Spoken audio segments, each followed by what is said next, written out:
Hezbollah ने Netanyahu के गुरूर को चकनाचूर कर दिया है। सही सुन रहे हैं आप, मारे गए हैं कई इजरायली सैनिक। जी हां, दक्षिणी लेबनान में हिजबुल्लाह और इजरायली सेना के बीच झड़पें तेज हो गई हैं और रिपोर्ट से इजरायली सैनिकों की मौत की पुष्टि हुई है। आईडीएफ ने जारी लड़ाई के दौरान हुई अमवात के बाद स्वीकार कर ली है।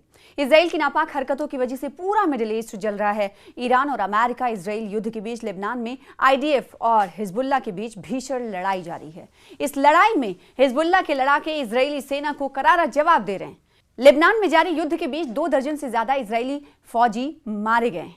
आज दक्षिणी लेबनान यानी साउथ लेबनान में 4 इजराइल के सैनिक मारे गए हैं। आईडीएफ ने इस खबर की पुष्टि कर दी है, तस्दीक कर दी है। इजराइल डिफेंस फोर्सेस यानी आईडीएफ ने मंगलवार को ये तस्दीक की कि साउथ लेबनान में लड़ाई के दौरान 4 आईडीएफ सैनिक मारे गए। ये जानकारी जेरूसलम पोस्ट ने की है। जेरूसलम पोस्ट के मुताबिक सेना ने 3 सैनिकों के नाम पब्लिक कर दिए हैं, जिनके नाम कुछ इस तरह हैं: captain Noam Madmoni, staff sergeant Ben Cohen और स्टाफ सार्जेंट मैक्सिम एंटिस, जबकि चौथे जवान का नाम अभी गुप्त रखा गया है। इस वाकये के इस घटना के दौरान 2 दिगर सैनिक भी घायल हुए। एक की हालत गंभीर बताई जा रही, जबकि दूसरे को मध्यम चोट आई है। सेना ने बताया है कि प्रभावित सभी सैनिकों के परिवारों को सूचित कर दिया गया है। अभी तक कितने यहूदियों की मौत हो चुकी है, इस पर भी नजर डालने की जरूरत है। जेरूसलम पोस्ट के मुताबिक 28 फरवरी को ऑपरेशन रोरिंग लायन की शुरुआत के बाद से अब तक लेबनान में लड़ाई के दौरान 9 आईडीएफ सैनिक मारे जा चुके हैं और युद्ध की शुरुआत से अब तक लेबनान में ईरान की ओर से दागे गए रॉकेट और मिसाइलों के कारण 22 शहरियों की मौत हो चुकी है। जेरूसलम पोस्ट के मुताबिक गुरुवार को नहरिया में 43 साल के उरी पेरेत्ज की सीधे हमले में मौत हुई।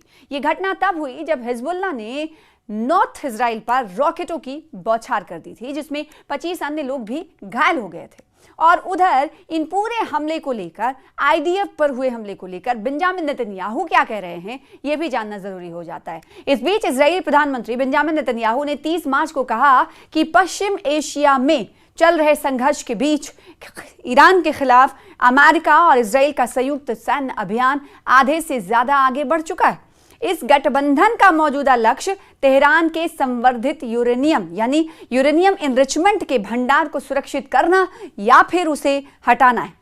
और एक इंटरव्यू में नेतन्याहू ने संयुक्त सैन्य अभियान की प्रगति पर विश्वास व्यक्त किया और इस बात पर जोर दिया कि सैन्य और परमाणु क्षमताओं को नष्ट करने की दिशा में हम महत्वपूर्ण कदम उठाए हुए हैं। ऐसे में यह अंदाजा लगाया जा सकता है कि बेंजामिन नेतन्याहू के इस इजहार ख्याल के बाद इस तरह आके जो कहा ही जा रहा था कि हो सकता है कि अब ये जंग खात्मे की तरफ हो, तो ऐसे जो इम्कानात जाहिर किए जा रहे थे उस पर कहीं ना कहीं कदगन लगना यानी रोक लगना लाजमी हो गया है, क्योंकि बेंजामिन नेतन्याहू ये कह रहे हैं कि हमने जो कदम उठाए हैं वो महत्वपूर्ण कदम उठाए हैं और वो सही दिशा में जा रहे हैं। तो इसका मतलब ये है कि अभी भी जंग जारी रहेगी और जंग से इस वक्त दोनों जानिब, अगर ईरान की बात करें, इजराइल की बात करें, तो दोनों तरफ नुकसानात काफ़ी हो रहे हैं। इस बीच खबर ये आ रही है कि अमेरिका और इसराइल के तौर पर संयुक्त तरीके से ईरान के इस्फहान शहर पर इस्फहान पर हमला किया है।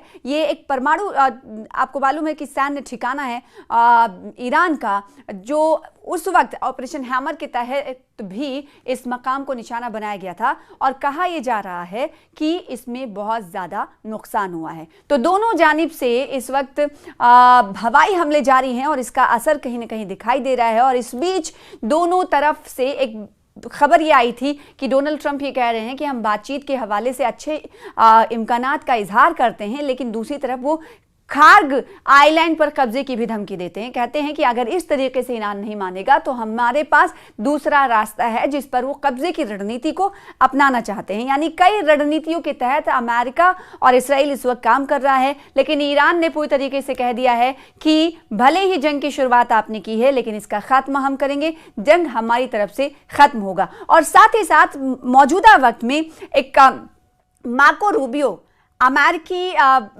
लीडर की तरफ से ये बात सामने आई है कि उन्हें ये नहीं समझ में आ रहा है कि इस वक्त ईरान में जो महत्वपूर्ण फैसले लिए जा रहे हैं वो किसकी जानिब से लिए जा रहे हैं। और दूसरी तरफ ये भी बात सामने आई कि मार्को रूबियो की जानिब से ये भी कहा गया कि मुज्तबा खामनेई की हालत के हवाले से कोई अभी जानकारी सामने हालिया दिनों नहीं आई है, लिहाजा ये नहीं मालूम है कि इस ईरान में इस वक्त फैसले कौन ले रहा है या फिर कौन महत्वपूर्ण पद पर बैठा हुआ है। और दूसरी तरफ हम ये जानते हैं कि ईरान की जानिब से वजीर खारजा यानी फॉरेन मिनिस्टर अब्बास अरागची की तरफ से कई बयानात दिए जा रहे हैं। उनकी तरफ से कहा यह जा रहा है अबनाए हरमुज यानी स्ट्रेट ऑफ हॉर्मुज के हवाले से कि स्ट्रेट ऑफ हॉर्मुज जो है वो दोस्तों के लिए खुला रहेगा और स्ट्रेट ऑफ हॉर्मुज की इफादियत के लिए और अहमियत के लिए ईरान इस की अहमियत जानता है और उन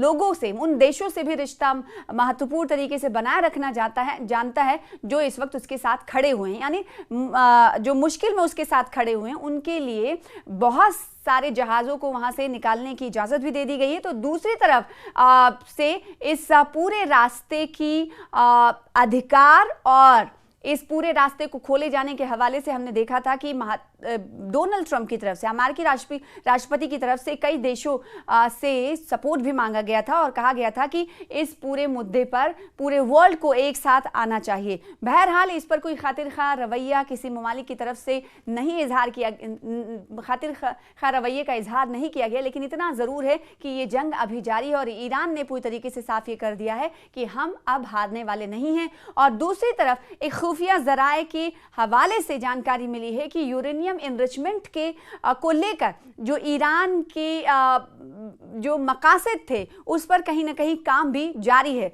इस हवाले से आपको अगले वीडियो में जानकारी देंगे, बने रहिए हमारे साथ।